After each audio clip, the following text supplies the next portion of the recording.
Hi class, and welcome to 5th grade social studies, where today we will be learning about the Civil War. I got a couple of fun activities, questions, and a video that we're going to be watching today, so let's buckle up and let's get ready for this ride. So what I would like you to do is pull out a sheet of paper and a pencil, and on your sheet of paper, of course, write your name, and then section the piece of paper off with 2 lines, and then, as you know, the KWL chart will have a what we know about the Civil War column to the far left. In the middle, we'll have a what do I want to learn about the Civil War, and then to the far right, we'll say for the end of the class, and that will be a what did I learn about the Civil War today. So let's go ahead and be filling that out. We're not going to talk to anybody. We're going to be doing this silently, and I'm going to be pulling up the video while you guys are working on that. So go ahead and get started for me.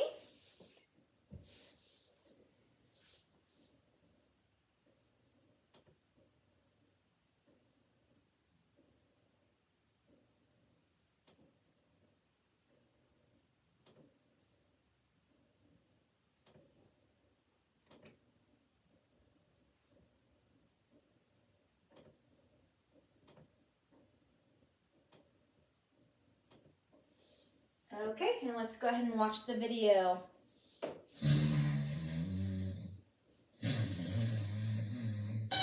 What? I'm not on your side. All right. You didn't have to wake me up, you know. Dear Tim and Moby, most wars are fought against other countries. Why did America fight a civil war against itself? From Sopot. Well, the main cause was slavery, but there were lots of other complicating factors. Historians still argue about how they came together to cause a civil war. First, let's get the basics out of the way. In 1860 and 1861, 11 southern states seceded.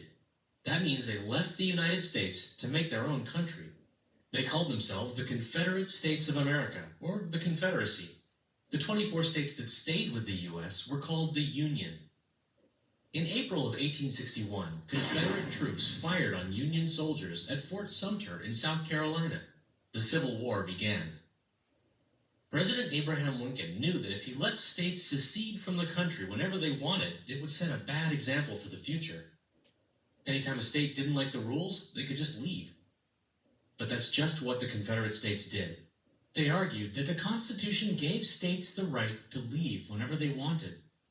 The 10th Amendment of the Constitution does give each state the right to make its own laws as long as they don't go against federal law. The North and South disagreed about how powerful those federal laws should be. In 1832, South Carolina almost seceded over this argument in the Nullification Crisis.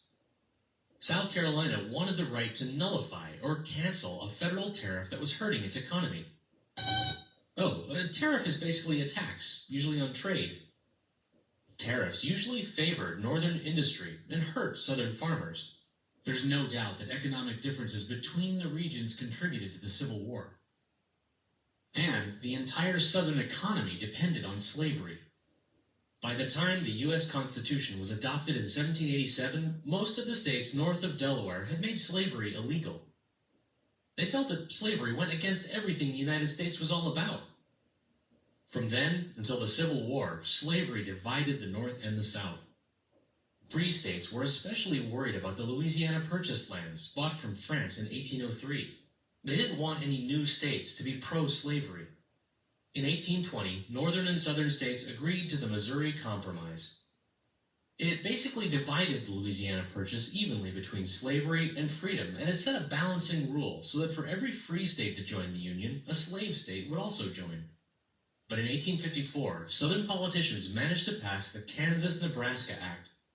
It repealed the Compromise of 1820 and said that any new state could be a slave state if it wanted to. The Supreme Court supported the Kansas-Nebraska Act with their infamous Dred Scott decision. Dred Scott was a slave whose owner traveled throughout free states and territories. The court said that even when he traveled to free states, Scott still belonged to his owner. It also said that African Americans could never be U.S. citizens, and that slave owners from the South could keep their slaves if they moved to free states. Yeah, right? This angered abolitionists. Those were people who were actively against slavery. So, there you have it. Slavery and regional differences increased tensions between the North and South. And it all came to a head in 1860 with the election of President Lincoln. Even before he took office, 7 states had seceded. The other 4 left soon after his inauguration. Actually, not all the Union states in the Civil War were free states.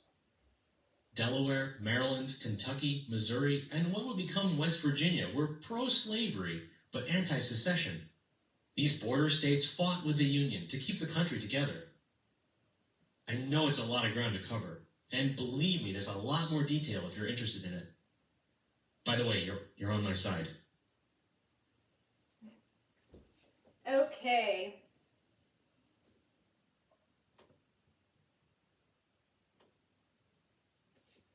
All right, so a couple questions that I have for you guys, and that is we're gonna get together as a group at your tables, and we'll go ahead and talk about these. So my first question for you is, what is slavery? What is slavery?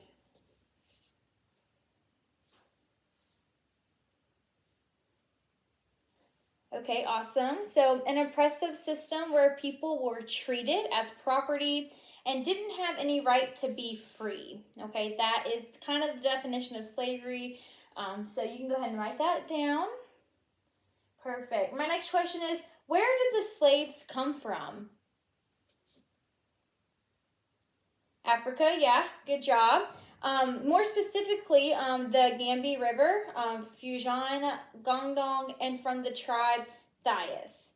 So those are some more specifically located areas that the slaves did come from. My next question for you is, who had slaves? Who had slaves? White people in the South, yes, good. And then they also in the video talked about the border states also had some slaves, good. And then what is the difference between a slave and an indentured servant? A slave and an indentured servant.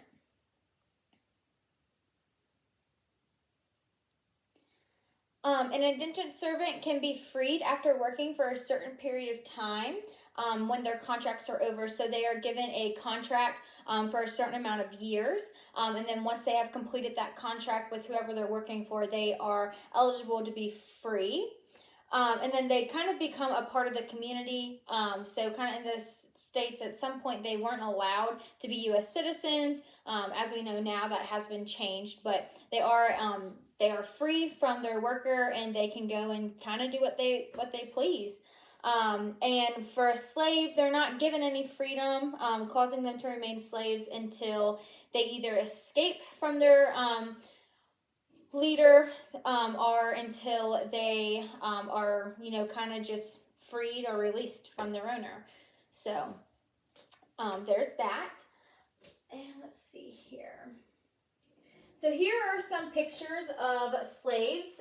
Some of them you can see are in the cotton field working. And then as you see, some of them are just kind of hanging around. So I'll give you a couple minutes to look at these pictures of the slaves. Of course, you can see there are young slaves and there are older slaves. Some of the slaves that we will talk about later in the lesson are slaves that were born into slavery, where their mom and dad had them and they were immediately put into slavery. And some of them, as you know, came over from Africa. So, young and old, all different ages. Give you a couple more minutes to look at that.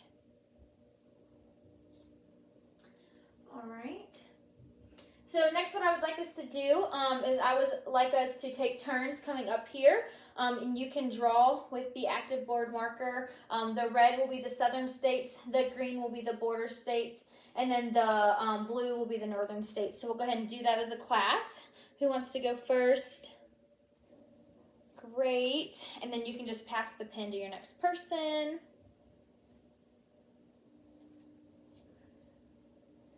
All right, good job. And I'll give you a copy of the map colored out for you at the end of the lesson. Next, I want to talk about the differences between the North the Union, and then the South, the Confederacy. So the North, the climate was frozen winters and warm summers, whereas in the South they were mild winters and long, hot, humid summers.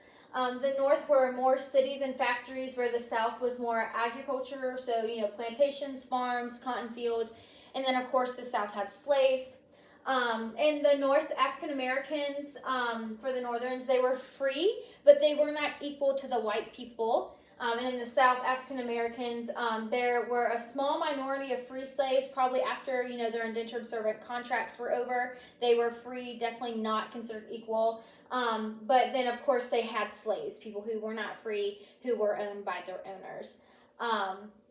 The North, they were abolitionists, and they wanted to end slavery, whereas the South, they were against that. They wanted slavery to continue. A couple more questions is, did African American slaves fight in the war? Yes, they did. They fought for the northern states and the southern states. Who won the war? That would be the Union. And let's see. States' rights refers to the struggle between the federal government and deciding if the federal government should decide what states are allowed to do, if they're allowed to keep the slaves, or if they're not. And why did the South secede? Obviously because of slavery and the president election of Abraham Lincoln. Some important slaves that we have is Mrs. Truth, Frederick Douglass, Booker T. Washington, and William Harvey. These are the people who were born into slavery. They Mr. Harvey escaped through the Underground Railroad, and Mr. Washington, he actually became an abolitionist in the fight to help end slavery. And that is all I have for today. If you have any questions, please let me know. I hope you guys have a great rest of your day, and I look forward to the future classes that we have. Bye.